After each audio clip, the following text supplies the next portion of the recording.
lagi dengan saya, Retno Wulandari, dari semester 5 FKIP PGSD, Universitas WR Supratman.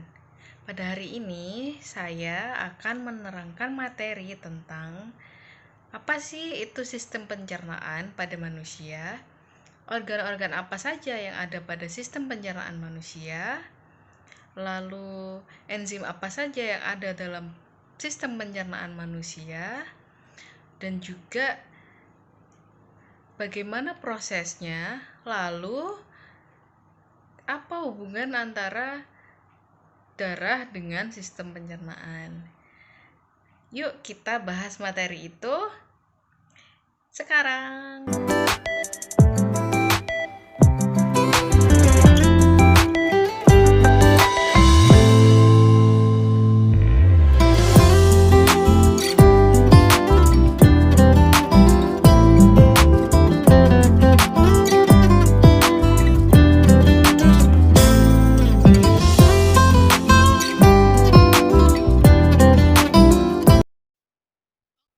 Kita masuk ke materi apa saja sih sistem pencernaan pada manusia. Yuk kita simak. Pertama, saya di sini akan menjabarkan tentang apa itu organ-organ pencernaan, bagaimana proses pengolahan makanan, enzim apa saja yang terlibat dalam pencernaan, dan apa hubungan darah dalam sistem pencernaan. Yuk, kita kepoin selanjutnya. Jadi, mari mengenal apa itu sistem pencernaan. Apa itu sistem pencernaan? Sistem pencernaan adalah serangkaian jaringan organ yang memiliki fungsi untuk mengolah makanan dan minuman yang dikonsumsi menjadi nutrisi dan energi.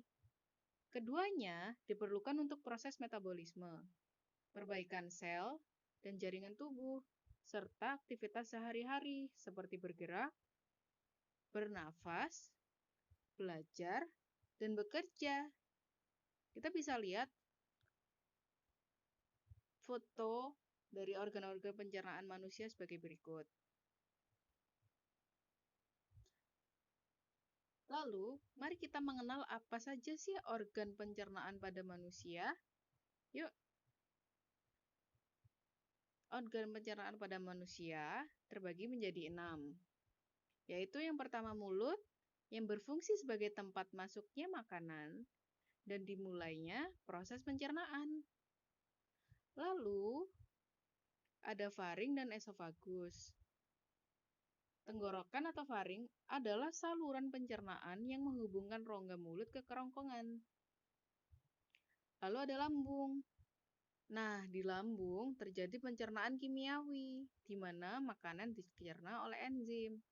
Ya, kita nanti akan kepoin tentang enzim di terakhir sebelum hubungan darah dengan pencernaan. Lalu, yang keempat ada pankreas, hati, dan kantung empedu. Lalu, ada bagian-bagian usus halus. Kalian tahu nggak? Usus halus itu adalah organ pencernaan yang terletak di antara lambung dan usus besar. Kita bisa lihat lagi di foto yang pertama, organ-organ pencernaan, posisi dari usus halus di sebelah mana sih? Gitu. Lalu, ada bagian-bagian usus besar. Usus besar berfungsi untuk membusukkan sisa-sisa makanan dengan dibantu oleh bakteri E. coli. Nah, lanjut. Kita yang pertama mau bahas tentang mulut. Jadi mulut berfungsi sebagai tempat masuknya makanan dan dimulainya proses pencernaan. Kenapa? Ini karena di dalam mulut terjadi pencernaan secara mekanik oleh gigi dan kimiawi oleh enzim amilase. Nah, bagian-bagian mulut yang berperan dalam sistem pencernaan adalah gigi, kelenjar ludah, dan lidah. Jadi, gigi akan menghancurkan makanan menjadi ukuran yang lebih kecil. Dengan cara mengunyah, kita mengunyah tuh, sehingga memudahkan enzim amilase bekerja. Lalu, enzim amilase akan menguraikan kandungan pati atau amilum dalam makanan itu, makanan yang kita makan, menjadi gula sederhana yang dapat diserap oleh tubuh. Nah, enzim amilase tuh diproduksi oleh kelenjar ludah. Nah, kita udah nyebutan gigi dan kelenjar ludah. Lalu, yang termasuk dalam bagian mulut yang berperan dalam sistem pencernaan adalah lidah. Jadi, di mulut juga ada lidah yang akan mengaduk makanan sehingga bisa bercampur dengan enzim amilase. Lalu, ada faring dan esofagus. Makanan yang ditelan dari mulut masuk melalui faring dan diteruskan ke kerongkongan. Pada dinding kerongkongan terjadi gerak peristaltik, yaitu gerakan meremas-remas yang mendorong makanan menuju lambung. Nah, kita bertemu di lambung nih. Di lambung terjadi pencernaan kimiawi di mana makanan dicerna oleh enzim dalam getah lambung yang dihasilkan oleh sel kelenjar dinding lambung. Nah, bagian-bagian lambung yang sesuai dengan foto di sebelah nih, foto di samping adalah otot sphincter atas, otot sphincter bawah, fundus, kardia, lalu badan lambung dan pyrolus. Nah, di dalam lambung ada getahnya yang berfungsi juga untuk pencernaan. Nah, getah lambung terdiri dari pepsin. Pepsin itu adalah enzim yang fungsinya memecah protein menjadi pepton. Lalu, ada asam klorida atau HCl. Apa sih itu? Asam klorida itu asam yang berfungsi untuk membunuh kuman dan bakteri pada makanan dan mengaktifkan pepsinogen menjadi pepsin. Nah, jadi fungsi lambung itu apa? Fungsi lambung itu untuk mencerna protein, menyimpan makanan selama 2-5 jam, mematikan mikroorganisme,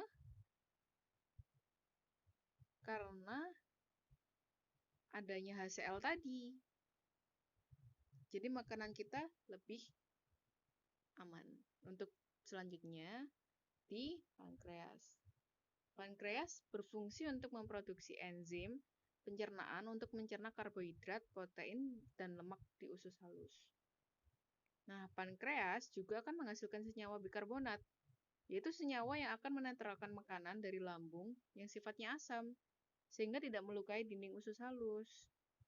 Nah, posisi pankreas bisa dilihat dari foto di samping. Posisinya di antara hati dan kantung empedu ada di situ. Lalu hati.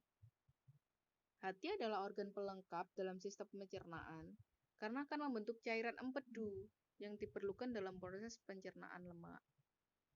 Empedu itu lalu akan ditampung di kantung empedu sebelum digunakan di usus halus. Nah, lalu kantung empedu ini fungsinya adalah menyalurkan empedu ke usus halus. Selanjutnya kita bahas tentang usus halus nih yang tadi udah disebut di atas. Usus halus adalah organ pencernaan yang terletak di antara lambung dan usus besar. Jadi posisinya dia di tengah-tengah di antara lambung dan usus besar sesuai dengan foto yang di samping. Terdiri dari 3 bagian yaitu duodenum atau usus 12 jari, jejunum atau usus kosong, dan ileum atau usus penyerapan.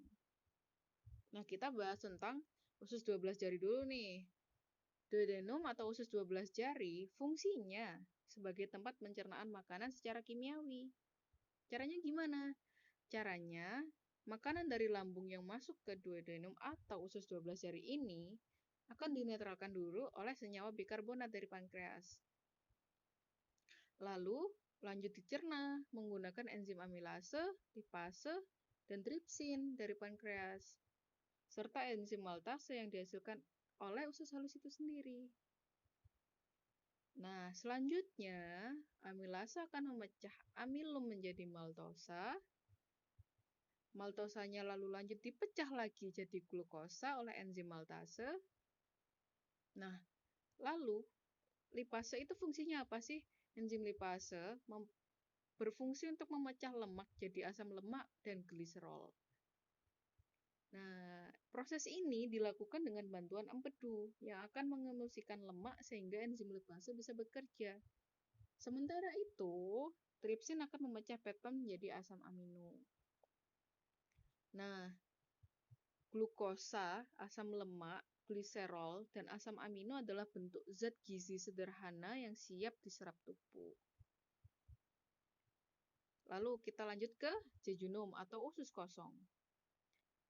Dan ileum atau usus penyerapan. Mereka berdua ini, jejunum dan ileum ini sama-sama berfungsi sebagai tempat penyerapan sari makanan atau zat gizi sederhana. Struktur mereka dipenuhi vili atau jonjot usus yang fungsinya memperluas area penyerapan sari makanan. Oke, kita lanjut ke usus besar. Usus besar adalah tempat di mana sisa makanan yang tidak bisa dicerna dan diserap tubuh setelah dari usus halus akan diteruskan ke usus besar. Fungsinya untuk membusukkan sisa makanan tadi membentuk feses dengan dibantu oleh bakteri E. coli. Nah, bagian-bagian dalam usus besar adalah ada kolon dan rektum yang bisa kita lihat di samping. Ada kolon naik, kolon dasar, kolon turun, dan rektum. Lalu ada juga umbai cacing yang berbentuk seperti cacing, tapi apabila dia tersumbat, bisa menyebabkan penyakit yang kita sebut penyakit usus buntu. Lalu ada anus sebagai tempat pembuangan zat sisa atau feses. Nah, kan kita tadi di awal sudah dibuka dengan pertanyaan juga bagaimana sih proses pengolahan makanan oleh sistem pencernaan? Nah, secara umum proses pencernaan terdiri dua jenis, yaitu proses pencernaan mekanis dan kimiawi. Apa itu proses pencernaan mekanik? Proses pencernaan mekanik adalah proses pencernaan yang dilakukan dengan gerakan-gerakan seperti mengunyah, menelan, memompa, menghancurkan, dan meremas makanan. Pencernaan mekanik ini tujuannya adalah untuk mengubah ukuran makanan menjadi lebih kecil. Nah, contohnya nih, gerakan gigi seri memotong makanan, gigi taring merobek makanan, gigi geraham mengunyah makanan, serta lambung dan usus melakukan gerakan meremas makanan adalah pencernaan mekanik. Pada pencernaan mekanik, umumnya tidak mengubah susunan molekul bahan makanan yang dicerna. Kenapa? Karena proses pencernaan mekanik ini lebih mudah karena adanya saliva atau air ludah dan getah lambung. Pencernaan mekanik ini dibantu oleh gerakan saluran pencernaan seperti gerakan peristaltik, gerakan segmentasi, dan gerakan ayun atau pendular. Nah, di mana aja proses terjadinya pencernaan mekanik? Pertama gigi, kedua lambung, dan ketiga di usus, seperti yang kita sebutkan di slide yang sebelumnya. Nah, lalu apa itu proses pencernaan kimiawi? Proses pencernaan kimiawi adalah proses pencernaan yang melibatkan enzim. Pencernaan kimiawi ini bertujuan buat mengubah partikel makanan yang kecil-kecil menjadi bentuk yang siap diserap oleh tubuh. Di mana saja proses terjadinya? Proses terjadinya ada di mulut, lambung, dan usus halus. Nah, untuk yang penasaran, apa aja sih enzim yang ada dalam tubuh kita dan dibutuhkan dalam sistem pencernaan? Yang pertama, enzim yang ada pada rongga mulut adalah enzim amilase petialin, yaitu enzim yang mencerna karbohidrat, yang memudahkan kita mencerna gula menuju ke saluran esofag.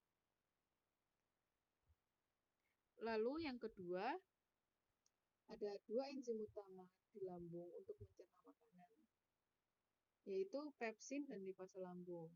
Pepsin yaitu enzim yang mencerna protein menjadi peptida yang lebih kecil.